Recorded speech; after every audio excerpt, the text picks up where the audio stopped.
বিসমিল্লাহির রহমানির রহিম। ভাই ও বোনেরা, যে যেখান থেকে আমাকে দেখছেন এবং শুনছেন, আপনাদের সবাইকে আমার সালাম, আসসালামু আলাইকুম। আশা করি আপনারা ভালো আছেন, আমিও ভালো আছি। UK property gossip by Tasmina YouTube চ্যানেলের পক্ষ থেকে জানাই শুভেচ্ছা। আজ এপ্রিল মাসের 5 তারিখ শনিবার 2025। এই মুহূর্তে লন্ডনের তাপমাত্রা আছে 17 ডিগ্রি সেলসিয়াস, তবে প্রচুর বাতাস, যে কারণে ঠান্ডা অনুভব হচ্ছে। তো যাই হোক, আজ যে বিষয়টি নিয়ে কথা বলতে চাচ্ছি সেটা হলো যে, আপনারা জানেন বাংলাদেশের প্রধান উপদেষ্টা প্রফেসর ডক্টর মোহাম্মদ ইউনূস, তিনি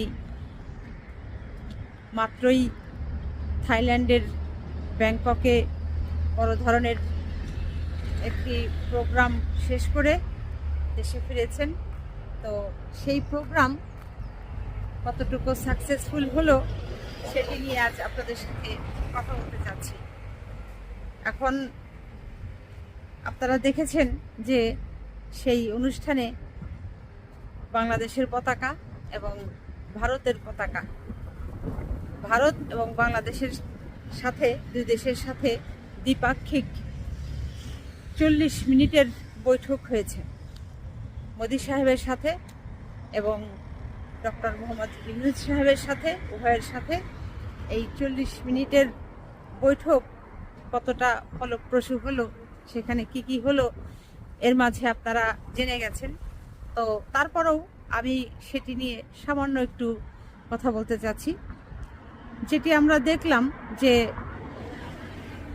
বাংলাদেশের অন্তর্বর্তী সরকারের প্রধান উপদেষ্টা নোবেল বিজয়ী ডক্টর মোহাম্মদ ইউনূস যখন ওই হলরুমের ভিতরে প্রবেশ করলেন, তখন দেখলাম কি সুন্দর তাকে সম্মান করে ওই ভারতের প্রধানমন্ত্রী মোদি সাহেব তিনি দাঁড়িয়ে গেলেন, হাতটা বাড়িয়ে দিলেন। তারপর আমাদের প্রধান উপদেষ্টা তিনিও তার হাত বাড়িয়ে দিলেন। তারপর উভয়ের হ্যান্ডশেক হলো, তারপর বসলেন, 40 মিনিট কথা বললেন। তো খুব হাস্যোজ্জ্বল দেখা যাচ্ছিল, উভয়কেই দেখে ভালো লেগেছে। এবং সেখানে বাংলাদেশের পক্ষে বাংলাদেশের এই প্রধান উপদেষ্টা তিনি বেশ কয়েকটি জিনিস ভারতের কাছে, মোদি সাহেবের কাছে উপস্থাপন করেছেন, বিষয়টি উত্থাপন করেছেন। এর মাঝে 1 নম্বরে যেটি ছিল সেটা হচ্ছে শেখ হাসিনার প্রত্যর্পণ, অর্থাৎ শেখ হাসিনাকে বাংলাদেশে ফেরত পাঠাতে হবে।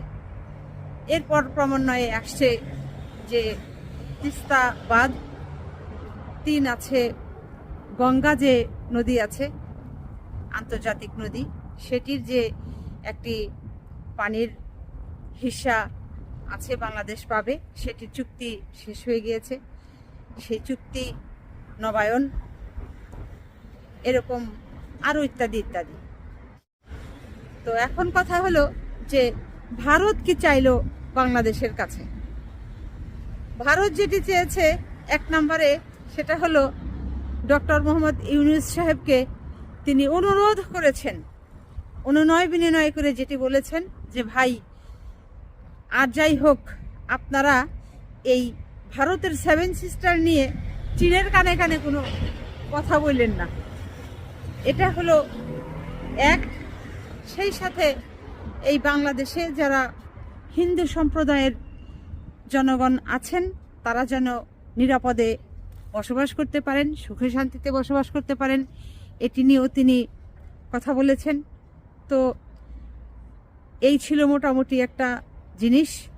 আর এই জিনিসগুলো হওয়ার পর সবশেষে যে জিনিসটি বাজিমাত করেছে সেটা হলো যে ডক্টর মোহাম্মদ ইউনূস সাহেব মোদি সাহেবকে একটি উপহার দিয়েছেন।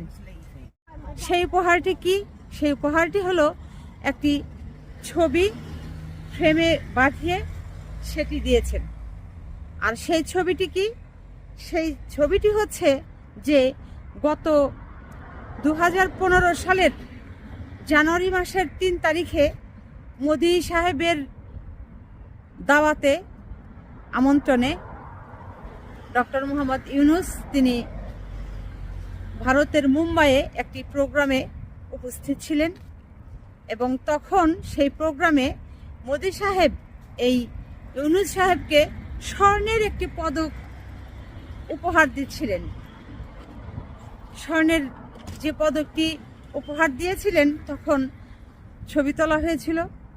সেই ছবিকেই এই দীর্ঘ 10 বছর পর বাঁধিয়ে ফ্রেমে করে সেটি আবার মোদি সাহেবকে উপহার হিসাবে তিনি দিয়েছেন।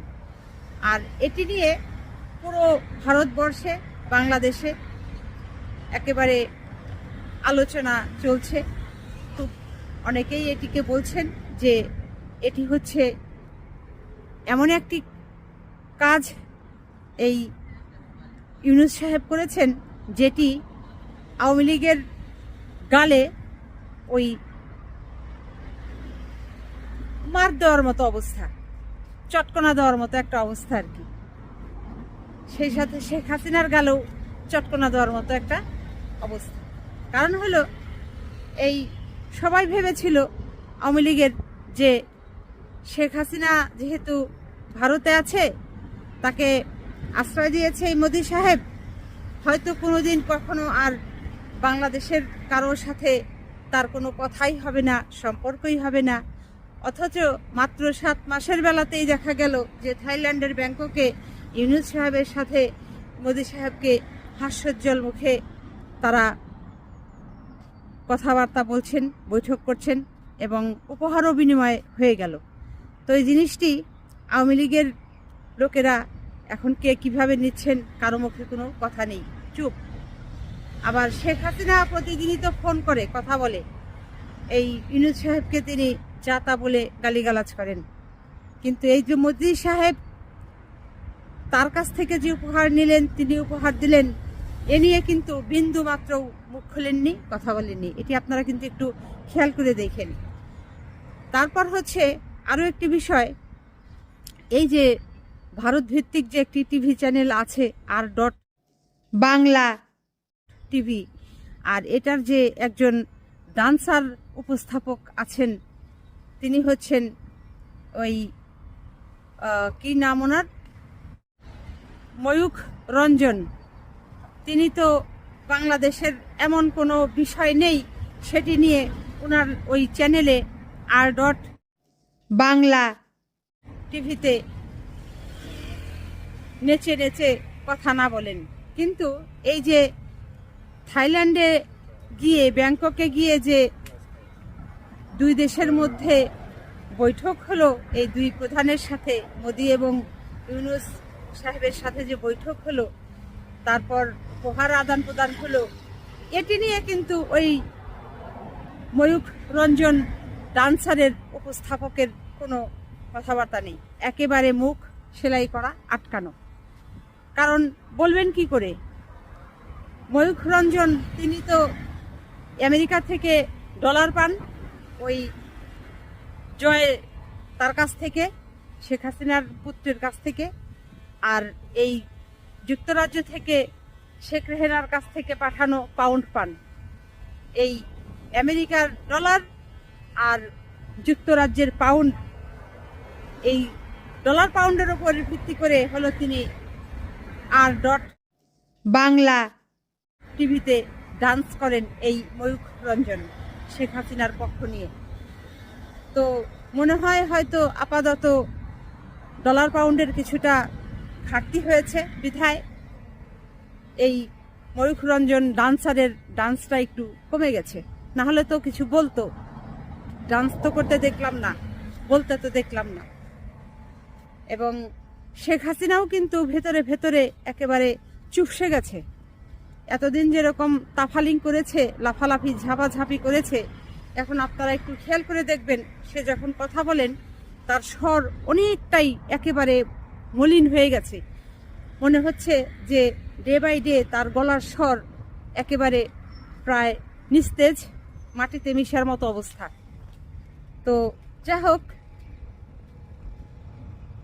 থাইল্যান্ডের ব্যাংককে এই ভারত এবং বাংলাদেশের যে দ্বিপাক্ষিক বৈঠক হয়েছে দুই দেশের প্রধানের সাথে, অত্যন্ত ফলপ্রসূ এবং সেটির কারণে দেখা গেছে যে বাংলাদেশের আরও নতুন নতুন ব্যবসার দ্বার এই বিশ্ববাজারে উন্মোচন হবে।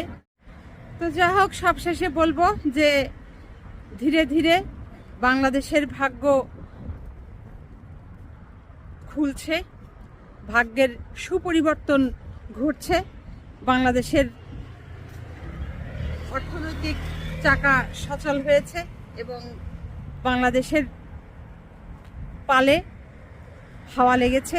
বাংলাদেশ এখন তরতর করে সামনের দিকে এগিয়ে যাচ্ছে।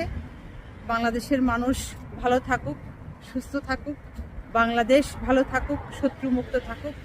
সবাই ভালো থাকবেন, সুস্থ থাকবেন এবং আমার জন্য দোয়া করবেন। আমার এই চ্যানেলটিতে লাইক, কমেন্ট, শেয়ার এবং সাবস্ক্রাইব করবেন। আসসালামু আলাইকুম, আল্লাহ হাফেজ।